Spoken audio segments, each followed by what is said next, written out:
Super Bowl Monday. I agree with Ben. Should be a holiday. Yeah, it should be a holiday. I love football. I'm kind of depressed right now. No college football, no NFL. What the hell am I going to do on Monday, Thursday, Saturday, Sunday? XFL. That's crap. Oh, I'll watch. Come on, man. College hoops, women, men. I guess I'll watch some lacrosse and some other sports. That's just brutal. I love football. You're already starting your football blues, huh? Yeah. You're starting the football Singing blues. the blues. Yeah. They still do that lingerie football? No. Once Anita Marks got bounced from the league, they're like, what's the point? No. I can see that. All right, so there was Mark Rippon's daughter played quarterback in that league? She was good, too. Fantastic. Really good. I interviewed her when I was on another job. Makes little Brett Rippon look like a puke. Yep. So there was a commercial last night. It wasn't a commercial. It was a, hey, we care about women NFL spot. There was a the flag football spot. young lady running, trying to get caught in something Flores. I think, flag football. She's one of the best flag football players, I guess, in women's flag football across the country, where there's a league that we don't really promote, and we're just promoting this. I was watching this commercial with your wife, and I am just sitting there on the edge of my seat thinking, are we about to announce an NFL female flag football league? Like, oh, man, I'm so up for this. What are the cities? What are the rules? What are we doing? It's not. It's just, No, hey, women are playing some football. Women are playing football. You know, we give them the thumbs up. That's right. Yeah. It's very disappointed. Another major disappointment. Okay, so women's flag football has become an NAIA sport, but it has not been sanctioned by the NCAA yet. Now, there's a lot of club teams across the country that are totally capable. I applaud my NAIA friends for putting it in the forefront first before all these NCAAs who don't know what's up. High schools are picking it up across the seaboard. Florida has it as a state-sponsored sport. It's part of their state. I think Virginia also has it as a state-sponsored sport, a part of their high school athletic association. So it's coming, man. But that wasn't the biggest disappointment for me when it comes to football and the things around football. What the hell was that kick of destiny all about, Gronk? Ashamed of yourself, sir. Yeah, he shamed himself. You should be ashamed. Yep. First of all, it was totally fake. I thought this was going to be a real deal thing, like he was going to get out in front of everybody. Yep. Apparently, he gives a post-kick interview and says, well, you know, the NFL legal people, and then it's a FanDuel. Ashamed of yourself, FanDuel. You should be shamed. No, the legal people couldn't get together and make it happen, so it turned out to be a 15-second CGI piece of crap where the ball wasn't even real when he kicks it, and it kind of like squirts out. And it was just this big, publicity ploy that really was just BS. I mean, I'm sorry. It made huge bad taste in my mouth for that organization. I'm not even going to say their name. Gronk, I'm sorry. I loved you. Now I just like you. I just like you. And the worst, Dibs, the worst, these kickers. Let them off the hook once again. That's what it is. It's a grand kicker conspiracy where, oh, man, boys, if we let Gronk go out there and make a 25-yard field goal, we're going to look like our jobs are pointless. Exactly. I couldn't stand that. Couldn't stand that one bit. That made me, you can have the call. You can have the crappy field. That kick of destiny, bleh, bleh, but it's just one of many failed promotions that get just sucked in.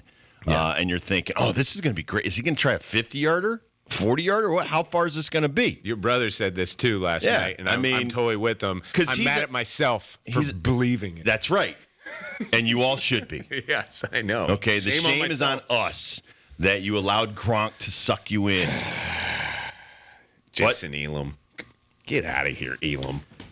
Even Elam fell off the grid after his career. He didn't want to be a part of society. He moved to an island with his family. Yeah, and I noticed that all the commercials had Elam with a cut-off shirt looking all ripped, like, I used to be a football player. No, you weren't. You used to be a kicker. That's a step below soccer player, bud. Step below. Whoa. And he's out there looking all tough and muscular and doing that montage commercial bit that they had. Again, another kicker conspiracy to make you all believe that they're actually football players. I thought the best announcement. I don't think it was a commercial either, because I agree with you. You say these probably ran locally throughout Major League Baseball. The Mets answering 100%. ticket phone calls and stuff. Same here. It was very reminiscent of the ESPN Sports Center commercials. Very well done. Every guy had like their own line, and then Edwin Diaz finishes it off with the closer. There's the closer, and I thought that was very well done. I'd like to see MLB do more of that. So you have my attention, because now your sport is coming up. WBC, did they run any ads during the Super Bowl? No. You had an opportunity to sell the crap out of your sport in front of 110 million people worldwide. And you just ran local spots. And then you let Cohen and the boys take over. I loved it. I loved it. That was all Cohen, man. I mean, great on them, because I do think it was a part of the local ad. Like, if someone was from outside the viewing area that was watching the Super Bowl. Yeah, if somebody was in Massachusetts and they ran a Red Sox one during the Super Bowl, let us know. Yeah. I mean, if they ran a Yankee one or and if we you missed saw it, the Mets one, or if you saw the Mets one and you were in like Chicago, let us know. But thumbs up to Cohen for spending whatever coin he had to spend local market wise to get that ad on the air. Honestly, I makes me like the Mets. Makes me like the Mets. I thought they did a really good job with that. Something's coming. Listen, they're spending $330 million to put a team out there this year. Hopefully they can win 100-plus games. Here was another travesty that I still haven't gotten over. Tahoma 31. Y'all know Tahoma 31? It's this really great strand of grass, man. Oh, it was that what the field was saying about it? What a crappy field. Apparently, Professor Yangji out of Oklahoma State developed this new grass that is supposed to be perfect for football. Coach Gundy, Oklahoma State Cowboy coach, Coach Gundy, Mike Gundy said, loves it, great stuff, doesn't know much about it, not a scientist. This is like the quote, not a scientist, I don't know why, love it. They used it for the NFC and AFC championship games. I did not know that. And then they brought it in for this game, and people were slipping all over the place. Like, even the broadcast made mention of the couple of plays where people were slipping. It makes it real easy to run a whip route. I'm just telling you, that last route that was caught for a 6, and all those routes that were caught at the goal line were whip routes where it changes direction for people. You were telling me Jalen Hurts switched cleats from first quarter to second quarter. Well, and you saw the kicker for the Eagles slip on a kickoff. He still booted it into the end zone. So the grass is Bermuda grass with rye overseed. It was grown at a local sod farm in Phoenix beginning in May 2021 and was installed in the retractable playing field 2 weeks ago. And it looked like it was everybody's slipping all over. Either the way they paint that logo on there, or it's just a wet kind of surface to keep it alive because you're bringing it from another place to the field to lay it down. I don't understand. You should have done something differently. Now, my eyes go logo, or just like the painted logos, because I remember covering the ACC basketball tournament, I want to say like 07, 08. Roy Williams was so upset about the humongous NCAA logos that were just put on conference tournaments and then for the first and second rounds of the men's basketball tournament, where you can go watch this footage. People are slipping on these logos all the time. Yep. The courts were fine. All the hardwood was fine. It's just when they get on these new NCAA logos, they're slipping all over the place. And I was upset with the 25-yard line or 30-yard line logos where they had these gigantic Super Bowl 57 logos right in the middle. And my mind's thinking logos. Even if I'm playing these days on anything and I see a logo that's painted or printed, I always think that might be a little bit slipperier than the actual surface. I don't know if that's where everybody was slipping. I did see a 50-yard line slip that was really bad. That kick that you're talking about is on top of a logo. I was nervous for Butker in the final kick because that was right on top of one of those logos. But people were slipping, man. It was for both teams, so everybody had to deal with it. But the turf was not ideal for your championship game. Dallas Goedert, the Eagles tight end, said this, quote, definitely not the reason we lost the game or anything, but both teams played on the same field. We saw them slipping around a little bit. We were slipping around. It comes down to who can handle the conditions the best. What a cool dude.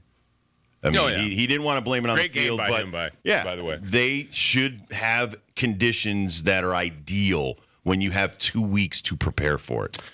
I feel horrible for Goddard for the 5 to 10 minutes we wasted for his life and everyone else's life, where we got to look at a stupid catch. Oh, the in replays. every single possible way we can take this catch away from him, instead of just moving on with things and dealing with it like the Eagles had to do with that holding call at the end. We got to look at this in every single way, every camera angle, slow-mo, real play. What do they think? What do we think? What does this guy think? What does the New York guy think? Who cares? Move on with life. And poor Devontae Smith, who did have 100 yards and a great Super Bowl, missing out of a touchdown because he couldn't keep his balance for one more step. But just a great game. It would have been even better if they were allowing him the catch that he made, David Tyree style, on the side of his helmet.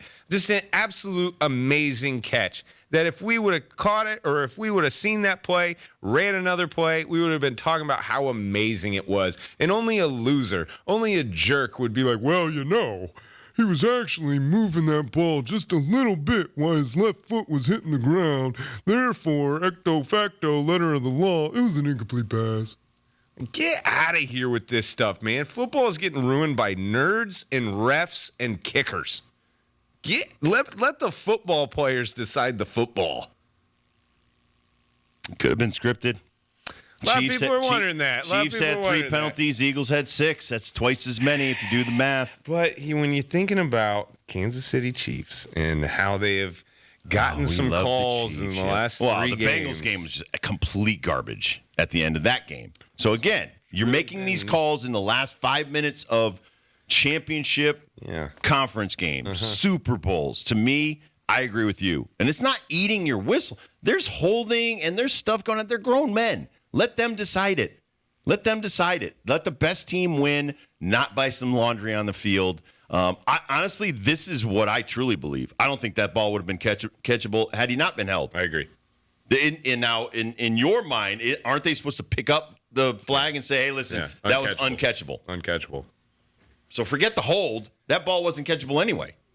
It's really so. Rub routes used to be the routes. Belichick and McDaniels. Explain what a rub route is. Rub routes where you got 2 receivers right next to each other, and they're guarded man to man by people right across from each other. Those 2 receivers are going to cross, making the 2 defenders kind of run into each other. And if they can cross where they rub each other's shoulders, it's indefensible.